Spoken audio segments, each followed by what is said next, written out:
8ই August ছিল আমার দিদির বিয়ে, মানে আমার জেঠুর মেয়ের বিয়ে।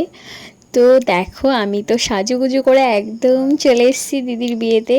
তো এই যে দিদির বিয়ের সামনের গেটের ডেকোরেশন, তাই সব কিছুই তোমাদের সাথে শেয়ার করব।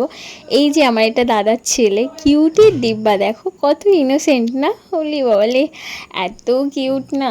আর এখানে বড়মশাই বিয়ে করতে বসে গেছে, মানে আমার জামাইবাবু। তো তারপর তো বিয়েবাড়ি মানে খাওয়া দাওয়া, ফুচকা, কফি, পকোড়া। তো আমি একটু ফুচকাই খেয়ে নিচ্ছিলাম জাস্ট। আর তারপর এরা দেখি বিয়ে বাড়িতে খেতে বসে গেছে, বাপরে বাপ।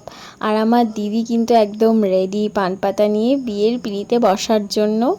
এই যে বেচারি, মানে লোকের বাড়ি পরের বাড়ি চলে যাচ্ছে আর কি। তো পিঁড়িতে বসে গেছে, এখন হবে, এখন যাবে বিয়ের জন্য, শুভ দৃষ্টি হবে।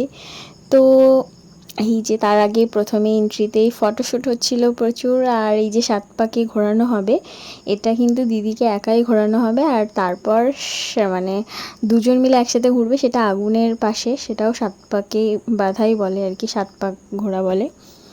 তো যাই হোক, এই যে ভীষণ মজা, ভীষণ মজা। বাড়ির বিয়ে মানেই মজা, আনন্দ, ভীষণ আনন্দ।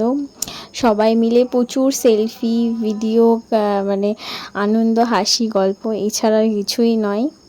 7 পাক ঘোরা কমপ্লিট। এই যে শুভ দৃষ্টির সময়, তা আমি এইভাবেই ভিডিও ক্লিপ মানে নিয়েছিলাম, দেখো একদম সেই সেই ব্যাপার। আর দিদি তো খুব খুশি, যদিও এটা লাভ ম্যারেজ ছিল না, অ্যারেঞ্জ ম্যারেজ। তো যাই হোক, এই যে এবার হচ্ছে মালা বদল। মানে এত আনন্দ হয় এই সময়টা, এত আনন্দ, সবাই মিলে আনন্দ করছিলাম আর অনেক কিছু বলছিলাম।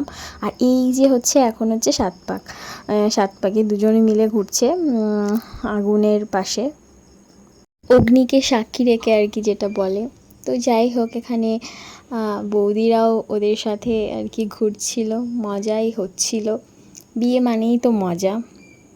তারপর আমি চলে গিয়েছিলাম খেতে, এই যে আমাদের মেনু। আর তারপর কিছু ফটো তো এটাতে অ্যাড করে দিলাম, দেখো।